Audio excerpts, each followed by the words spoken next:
Borvo, voyageur de la conscience. Retrouvez des thématiques liées aux états modifiés de la conscience et à l'émergence de la conscience planétaire.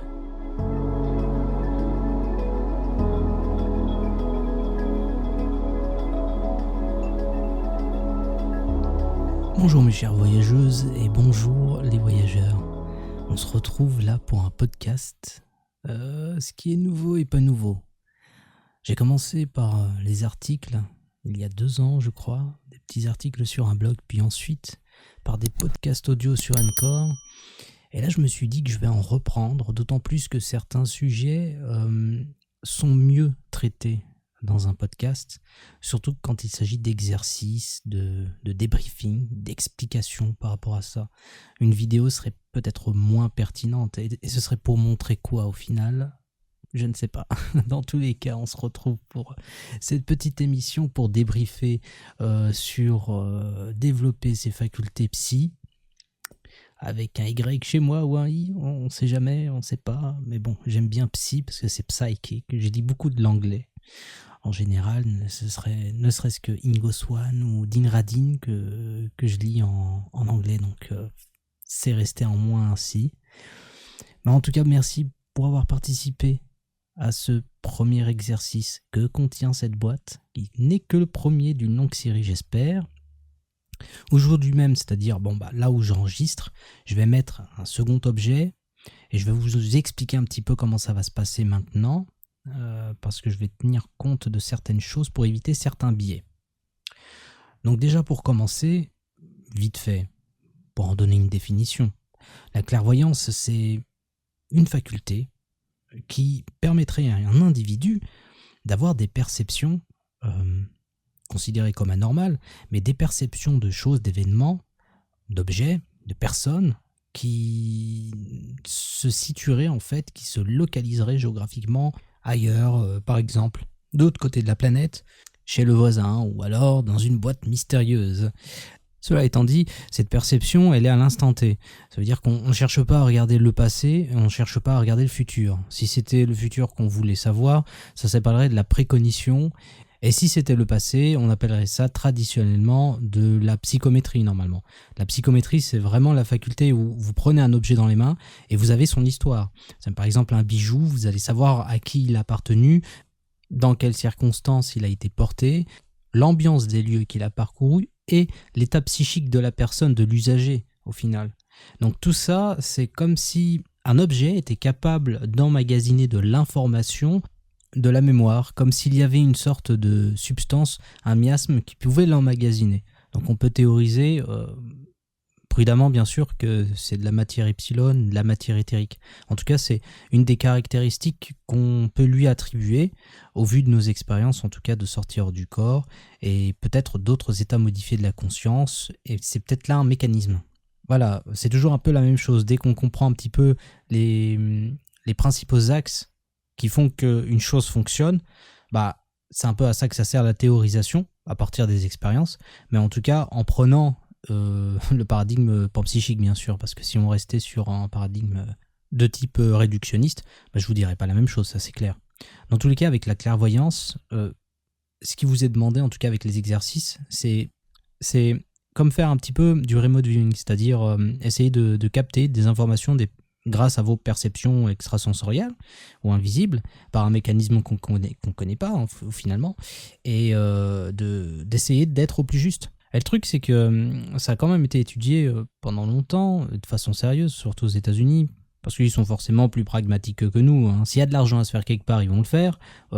S'il y a un avantage à avoir par rapport à l'ennemi, surtout en guerre froide, ils vont le faire. Donc forcément, la clairvoyance et le remote viewing en général, ça s'est beaucoup développé. On a eu des noms quand même, comme Ingo Swann, qui étaient considérés comme des top psy spies, comme on dit, donc des espions psychiques. Et ce qui est intéressant, c'est la portée de la clairvoyance. C'est-à-dire qu'avec Ingo Swann, on avait quand même une portée qui pouvait être cosmique. C'est-à-dire que le mec, en 1973, il me semble, il avait participé à un protocole qui était secret à l'époque, où il devait choper de l'information par rapport à Jupiter. Et à l'époque, on avait la sonde Voyageur qui allait passer pas loin, ou plutôt qui allait prochainement arriver pour avoir des photographies, parce que c'était la sonde Pioneer qui avait. C'est pour ça que je me base vraiment sur le bouquin de Dean Radin, sur les pouvoirs psychiques en général, le yoga et la science. Et justement, ça disait, enfin lui, Ingo Swann, il disait, je cite, très haut dans l'atmosphère, il y a des cristaux. Ils brillent, peut-être que les rayures ressemblent à des bandes de cristaux, peut-être comme les anneaux de Saturne, bien que pas aussi éloignés. Très proches dans l'atmosphère, je parie qu'ils reflèteront les sondes radio. Donc, ça c'est intéressant parce qu'à l'époque on n'avait pas forcément du coup de clichés de Jupiter de très proche quoi, avec une sonde. Et quand enfin ça a été fait, que la sonde était proche de Jupiter, il y a eu le cliché qui a fait la couverture du magazine Time, bah forcément ils étaient un peu bouche bée par la description qui était faite et la réalité de la photographie. Donc, bon, c'est pas pour dire que c'est une preuve objective, mais c'est juste une anecdote comme ça qui pourrait en fait nous donner comme indice que la perception peut aller très loin, mais aussi très loin à l'intérieur. Ça, je me base toujours sur Dean Radin avec The Occult Chemistry. Donc, c'est un journal théosophique. C'était Annie Besant et Charles Ledbetter. Et le truc, c'est qu'ils ont utilisé une forme de clairvoyance pour voir un peu l'échelle atomique. Et ils ont décrit des choses qui sont très proches des théories des cordes actuelles et puis de particules qu'on a théorisées comme le quark, etc. Donc qui sont dans le fondement même de notre univers actuel.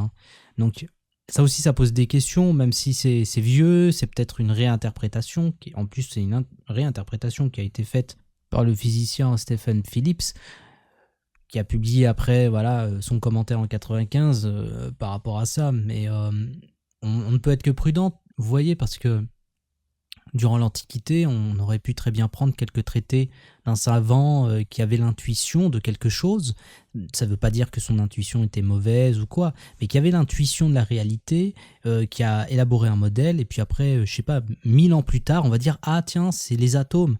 Parce qu'il me semble que, voilà, atome, ça vient du grec, mais la façon dont les Grecs pensaient l'atome n'était absolument pas le modèle qu'on a actuellement en fait. Et nous on a tendance en fait à se dire non, les savants grecs, ils avaient l'intuition de l'atome tel que nous on le définit maintenant, alors que non, pas du tout. Déjà pour eux, pour les Grecs, l'atome était quelque chose d'indivisible, c'était le plus petit élément qu'on pouvait avoir de la réalité, alors que maintenant on sait que non, que c'est faux. Mais bon, plus important, c'est le débriefing des messages que vous m'avez envoyés. Il y a eu pas mal de choses. C'est-à-dire que, par exemple, j'ai les commentaires qui sont devant moi.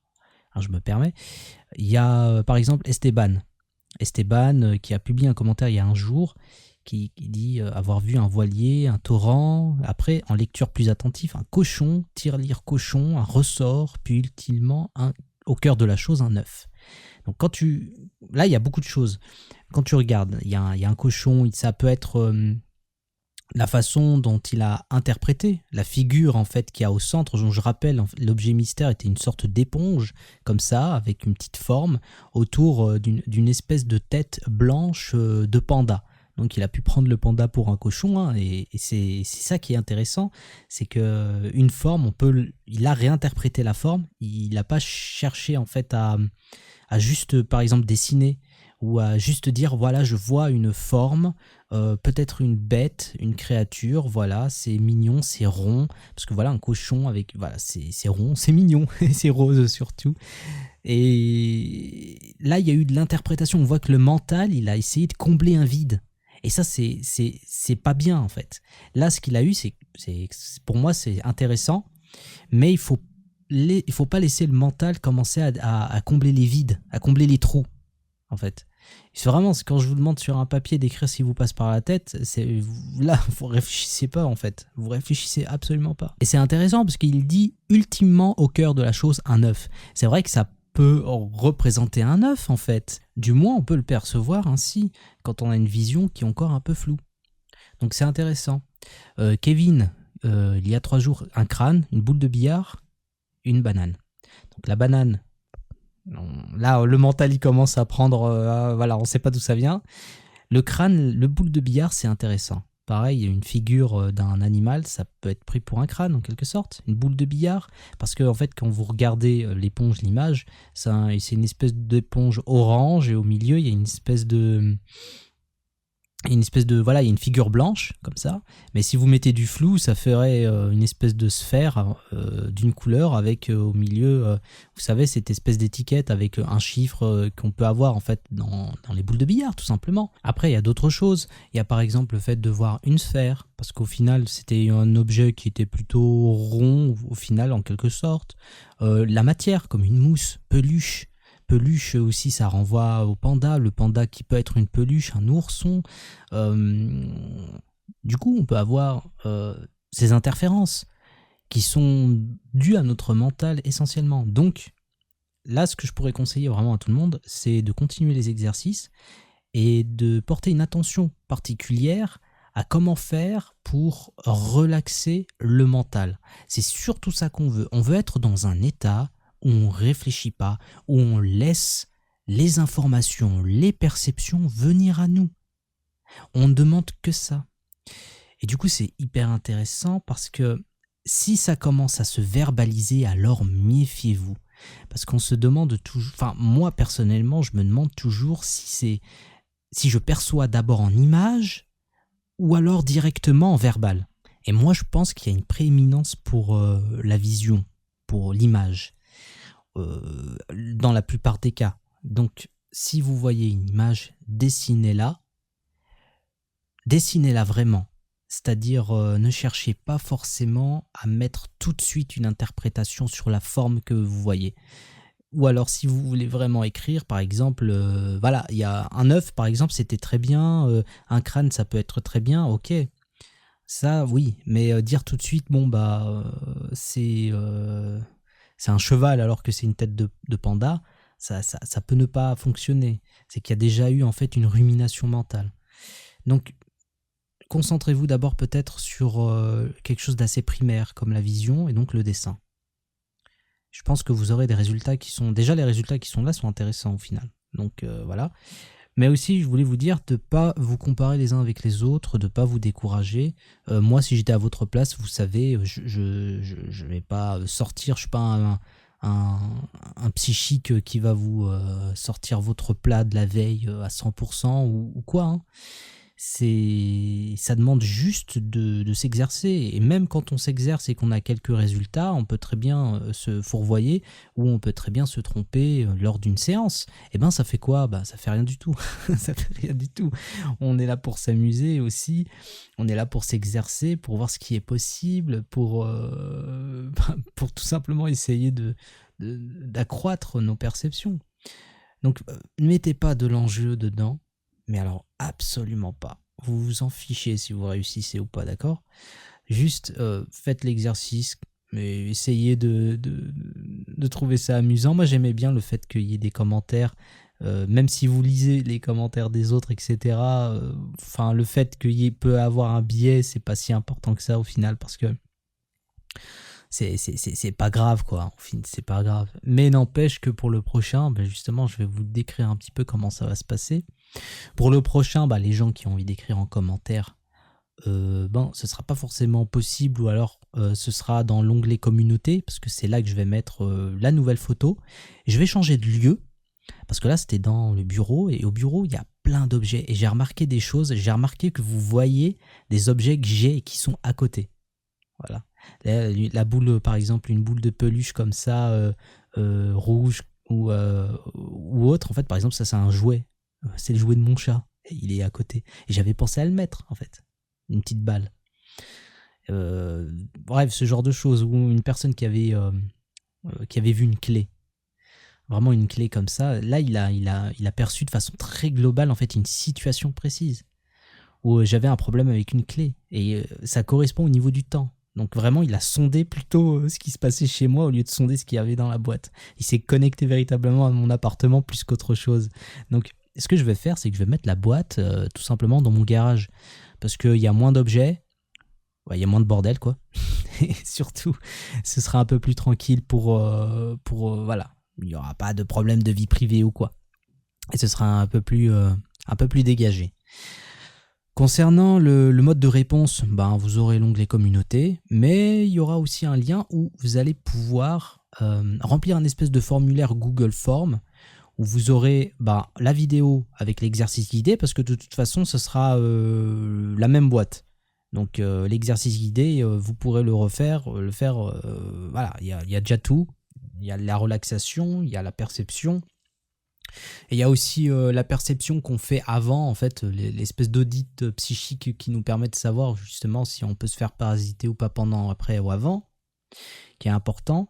Donc pareil, dans le questionnaire de 1 à 10, comment vous êtes, et 1 à 10 à la fin de l'exercice, comment vous êtes, ce sera présent. Et du coup, moi je recevrai les réponses. Ça ne sera pas utilisé pour faire des statistiques ou quoi, en fait. Ça me permettra plutôt d'avoir en fait une vue globale des réponses et de pouvoir ajuster peut-être les commentaires que je ferai la prochaine fois dans un autre podcast. Aussi à la fin, et c'est comme vous voulez, je pourrais mettre en ligne en fait le fichier avec vos réponses, donc un fichier avec vos réponses si ça vous gêne pas. Et après, ce sera à vous d'analyser ce que vous avez perçu. C'était tout pour moi. On se retrouve pour la vidéo sur YouTube la semaine prochaine, lundi ou mardi. Et c'était le Voyageur de la Conscience Borvo. Merci d'avoir suivi cette reprise de podcast. On se retrouve sur Spotify et puis les autres plateformes. N'hésitez pas à vous abonner aussi sur ces plateformes si vous aimez le contenu audio pour être tranquille. Et sinon, pour le contenu audiovisuel, vous me retrouverez toujours sur la chaîne Borvo, Voyageur de la Conscience. À très bientôt.